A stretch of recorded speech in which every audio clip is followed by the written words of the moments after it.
For example మనం అయోధ్యలో తీసుకుంటే రాముడి టెంపుల్ గుడి, అక్కడ రామాలయం జై శ్రీరామ్ అని అందరూ అంటుంటే మనం ఇలాంటివి ఏమైనా ఫాలో అయినప్పుడు జనాలు రాడికల్ గా చూస్తారు, మనల్ని ఏదో మనం ఏదో తప్పు చేస్తున్నట్టు ఫీల్ అయ్యేలా కూడా చేస్తారు కదా.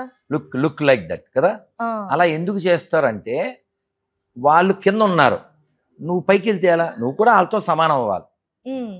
ఉదాహరణకి ఎవరో తెల్ల బట్టలు కట్టుకున్నారు, అతను మెరుస్తూ కనబడుతున్నాడు, వీడు ఆల్రెడీ బురదలో ఉన్నాడు, వాడిని వీడితో సమానం చేయాలంటే ఏం చేయాలి?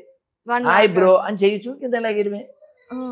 ఉదాహరణకి ఎవరైనా శాకాహారాన్ని ఫాలో అవుతున్నారు, ఏ అప్పు యువర్ లైక్ పప్పు, అవును, నువ్వు అప్పుడు తీయాల్సింది చెప్పు. అర్థమైందా? ఎవరైనా శాకాహారాన్ని ఫాలో అవుతున్నారంటే వాళ్ళు ప్రాణహింస చెయ్యట్లేదు, వాళ్ళు ఆల్రెడీ అప్డేటెడ్ కదా. నువ్వేమో అలా ఉండే వాళ్ళని చెడగొట్టి ఏంటి పాతకాలం పప్పులాగా, మీ ఫ్రెండ్స్లో శర్మ తింటలేదా, మీ ఫ్రెండ్స్లో శెట్టి గారు తింటలేదా, మళ్ళీ ఆడు ఉదాహరణ నీకు దిగజారినాడు. మన వాళ్ళు కూడా తినకూడదు కదా గురువు గారు, మన వాళ్ళు కూడా ఎందుకు అలా చేస్తారు? అది ఇల్యూషన్ అంటారు ఇంగ్లీష్లో. ఆ ఇల్యూషన్ వల్ల ఈ పొల్యూషన్. దానికి సొల్యూషన్ ఏంటి? మహాభారతంలో నేను చెప్పారు, మాంసం నా కాదయతి, అవును తినకూడదు. ఎందుకు తినకూడదు? నీకు హక్కు లేదు కాబట్టి. ఓ ప్రాణి నువ్వు పుట్టించలేవుగా, అవును కదా, ఓ ప్రాణి నువ్వు పుట్టించలేవు కాబట్టి నువ్వు తీయకూడదు, అంతే, వెరీ సింపుల్.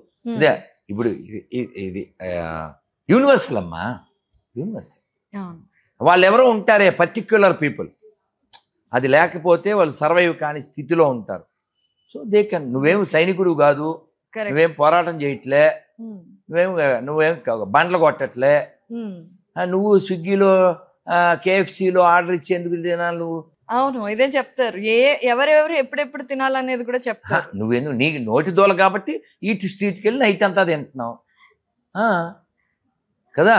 ఆయన చెప్తారు సింహాచల శాస్త్రి గారు, ఒరే 6 తర్వాత ఆపేయండిరా అంటే పొద్దున్న 6 దాకా తింటున్నారు, ఇంక మేమేం చెప్పాలి అన్నది. ఇప్పుడు ఈవినింగ్ 6 అమ్మా, 6 తర్వాత అసలు ఏం తినకూడదు. After sun no fun no bun. But you are making dustbin. కొండ బిర్యానీ, నీ పెన్నాకుడి బిర్యానీ, ఆ బిర్యానీ, ఈ బిర్యానీ, బొంగు బిర్యానీ, ఏవో పొరపాటు. అమ్మో, కారులో వెళ్ళాం కాబట్టి బతికిపోయాం, కానీ ఆ ఈట్ స్ట్రీట్లో వాడు ఆ దారిలో తెచ్చాడు. గుంటూరు నుంచి మేము మంగళగిరిలో అదేమంటారు రథయాత్రకి వెళ్ళి వస్తున్నాం. ఇదేమిట్రా, ఎక్కడ పడితే రోడ్డుకి 2 పక్కన ఈట్ స్ట్రీట్ అని పెద్ద బోర్డు ఉండి అంతా ఇవే మొత్తం బిర్యానీ బ్యాచ్, జంతు భక్షకుల. ఇదంతా అజ్ఞానం, తమోగుణం. కాబట్టి వీ షుడ్ కమ్అట్, వన్ షుడ్ కమ్అట్.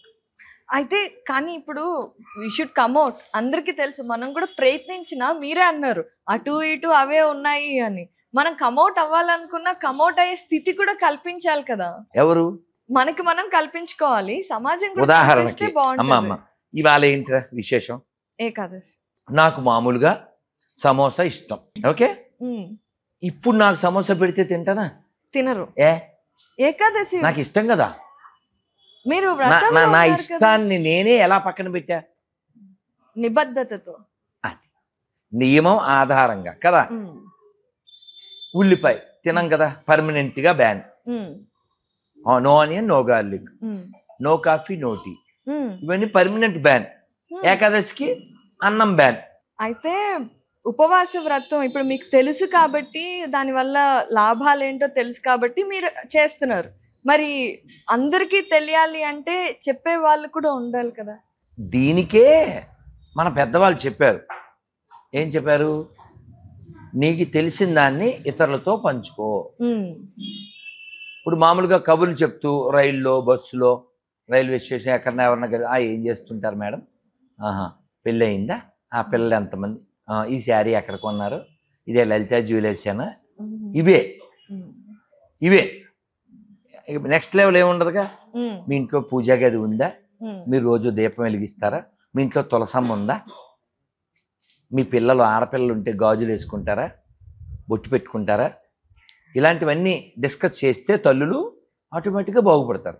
మీరు చెప్పేవాళ్ళు అన్నారు, నేను బస్సులో ఇలా నిలబడ్డానమ్మా, ఎప్పుడో లాంగ్ ఈగో. వెనకాల పిల్లలు ఉన్నారు. ఆ పిల్ల చేతులు గాజులు లేవు. ఏంటి గాజులు వేసుకోలే, ఆడపిల్లవా బోడి పిల్లవా అన్నాను సరదాగా. అని అలా నుంచున్నాను. ఏదో తట్టింది, వెళ్ళాను. బస్సులో ఎక్కడి నుంచి వచ్చినాయి? షాప్లోకి వెళ్ళి కొనలేవుగా, ఎక్కడి నుంచి వచ్చింది? బ్యాగ్ లో ఉంటాయి. కాదు, వాళ్ళ అమ్మని అడిగి వేసేసుకుంది. దానికి అవమానం.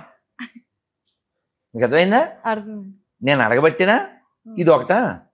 భీమవరం దగ్గర ఏదో పల్లెటూరు, భీమవరం నరసాపురం దగ్గర, ఊరి పేరు మర్చిపోయాను. 3 మంది పిల్లలు వచ్చారు. పిల్లలు నిద్ర, చేతులు లేపండి అన్నాను. అన్నాక ఆడపిల్లలు ఒక 15 మంది ఎంతమంది వచ్చారు. ఇందులో ఆడపిల్లలు ఎంతమంది అన్నాను. అదేమిటిది, వాళ్ళంతా ఆడపిల్లగా. ఈ క్వశ్చన్ అది సింక్ అవ్వదుగా. నువ్వు ఎలా మొహం పెట్టావు అలా పెట్టారు వాళ్ళు. నేను చేతులు ఎత్తండి అన్న. చేతులు ఎత్తే గాజులు లేని బ్యాచ్ అంతా కాదు అన్నారా? వీళ్ళ ఆడపిల్లలు కాదు, వీళ్ళ ఆడపిల్లలు అన్న. అంతే. నేను ఇంకా అసలు వాళ్ళకి ఉపన్యాసం ఇవ్వలేదు.